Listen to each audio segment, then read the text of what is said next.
Alright, so this piece of news comes from Nintendo Life, and it's about Nintendo applying for a whole bunch of trademarks, including Star Fox, F-Zero, and more.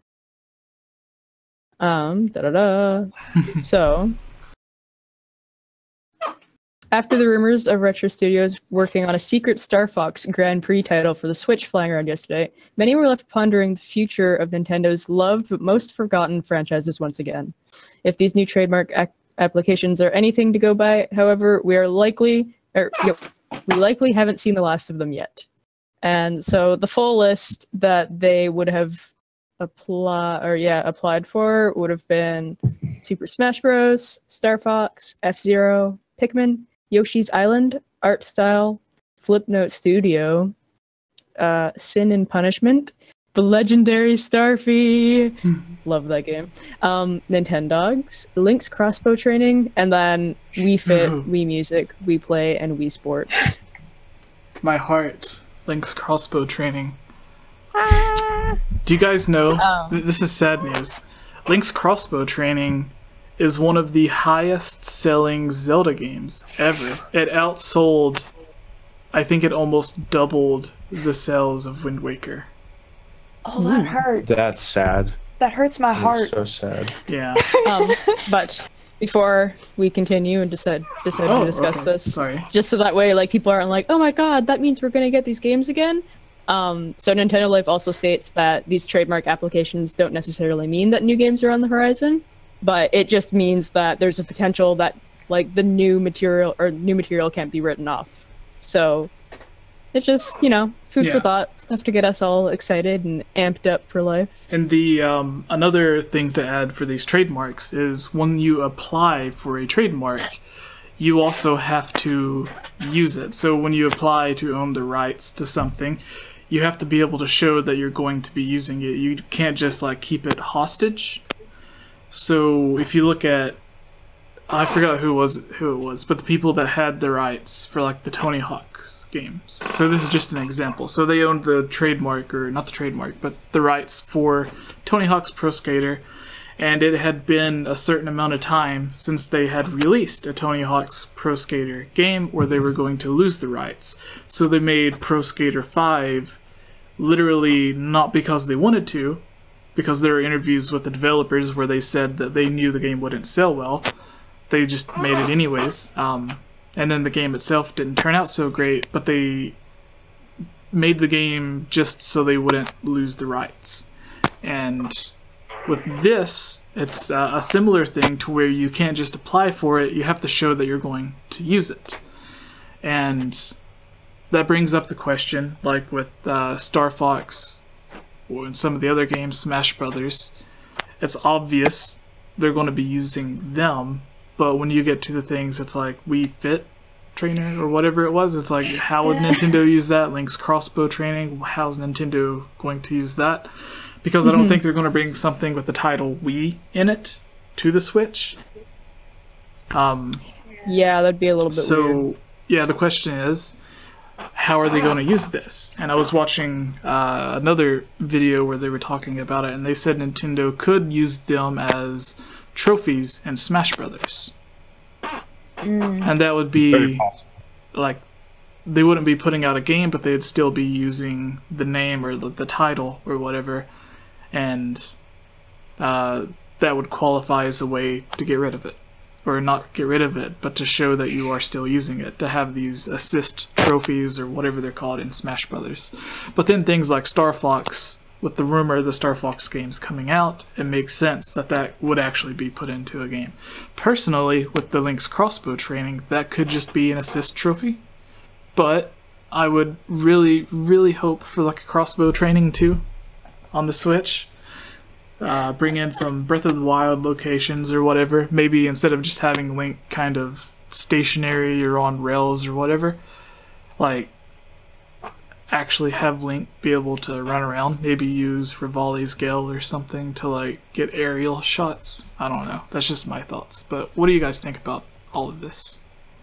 Like, are any of these games that you would like to see Nintendo come out with, or could you just kind of care less?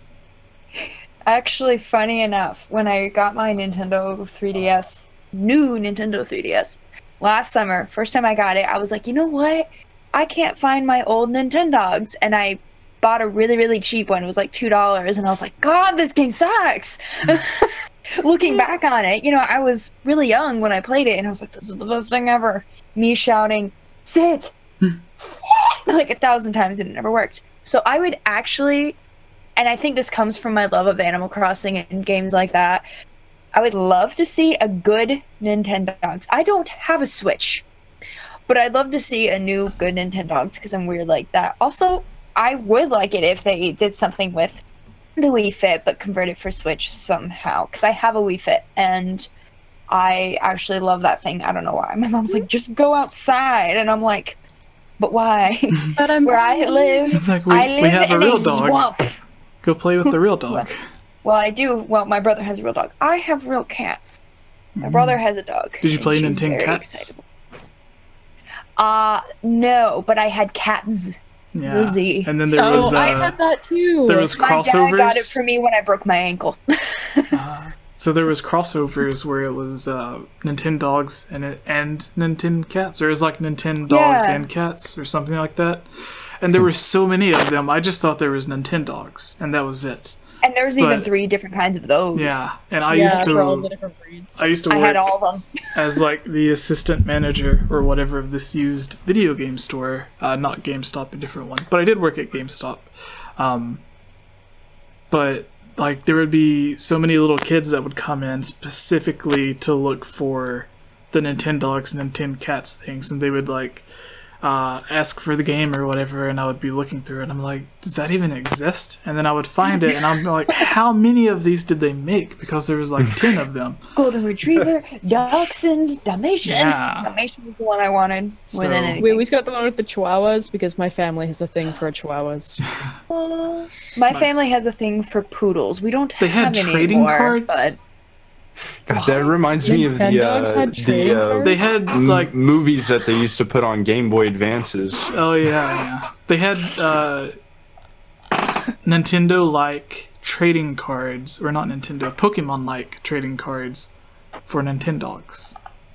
good thing those were not around when I was still playing it, because I would have begged my mom for them. Actually, Turek mentioning like the little movies and stuff. I remember I got a game on the DS, which is like National Geographic's like Panda Adventures or something like that, and it's I like you would've just have loved like a something panda farm, and like you can like just like build slides and stuff for them to hang out on. That game also came with a disc, and it was just about pandas, and it was like pandas falling out of trees and stuff.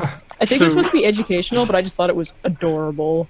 So I the, am genuinely intrigued. I want one about koalas. It's my favorite animal. Actually, you can't tell, but I have a giant koala over there next to my TV. And a tiny one, Melba and Opal. so Because I still named my stuffed animals. I got this like this last Valentine's Day. apparently Miyamoto, who was the lead developer on all of these Nintendo Cats and Nintendogs games, said his inspiration for the crossover Nintendogs and Cats was the Disney movie The Incredible Journey, where he said making a game called Nintendo Cats just didn't seem right for Nintendo. So he thought Cats into Nintendogs, and the movie The Incredible Journey, I guess, was his main inspiration, which is really weird, but also kind of cool. Yeah. It's also funny that he thought like Nintendo Cats on its own wouldn't be right for Nintendo. So like just to add it in with the dogs We don't was like okay. How dare they? Cat like, yeah. people exist. Yeah, like we can make I 5. didn't used to be a cat person, now I am. Yeah. I have 2. But It's a it- problem. It's funny that Nintendo can make like 5 different dog games, but then when it comes to a cat, they're like, no, it doesn't feel right. It's too far. Yeah. It's They like, could have easily had Tabby, Siamese, the options were out there. Little 9-year-old girls, we would have gone for it. yeah, wait, what was the topic that we were talking about? We're talking about. Oh, Coming yeah, to the you. trademarks. Okay, so we're still on Trademark, topic. yeah. Sorry. Sorry. I was Yeah. just like, I- Sort of. We're talking about. old Yeah. jobs and 10 dogs. Yeah. All right. So I honestly I could see them coming out with another version of this for the Switch. But then like you mentioned the touch features. Or not the touch, the vocal features. And yeah. the Switch doesn't have that. So, yeah. That would be weird. Or just take it out. That was the one thing I hated about it as a kid. Yeah. It was the only time I got loud. As a child. I was a very quiet child. That makes me want to... And then they encouraged me to be outgoing, and they were like, oh, this was a bad idea, now she doesn't shut up. So hearing you talk about how much you enjoyed it makes me want to buy a copy for my daughter, because I don't know if she would like it or not, but she always likes She might, because it's a very, very simple game, and your daughter's young, right? Like 2? Yeah. Yeah.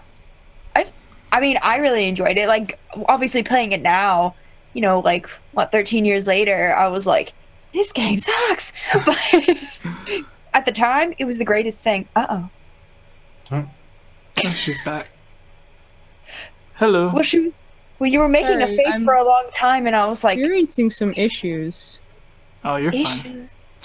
No, I am hearing echoing, like the video is playing somewhere else, so I hear like 6 voices talking. Oh.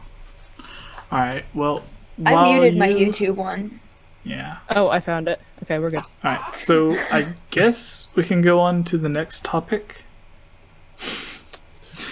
The one after the next topic. That was a joke topic. Daniel's secretly a supervillain.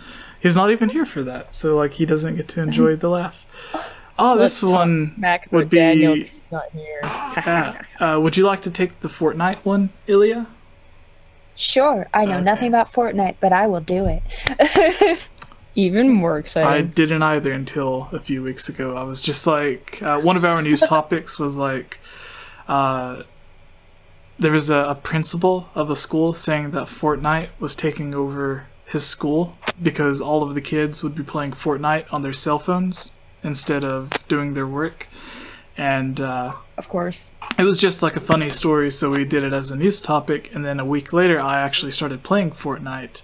And then I got Kayla into playing Fortnite. Rick recently started playing Fortnite. We've yet to get Daniel to play, but it's taking over our lives as well. Oh my gosh. I never thought I would spend money on a free game, but I bought the Battle Pass for like $8. So same. Yeah. But yeah, Ilya, you can do this news story if you would like.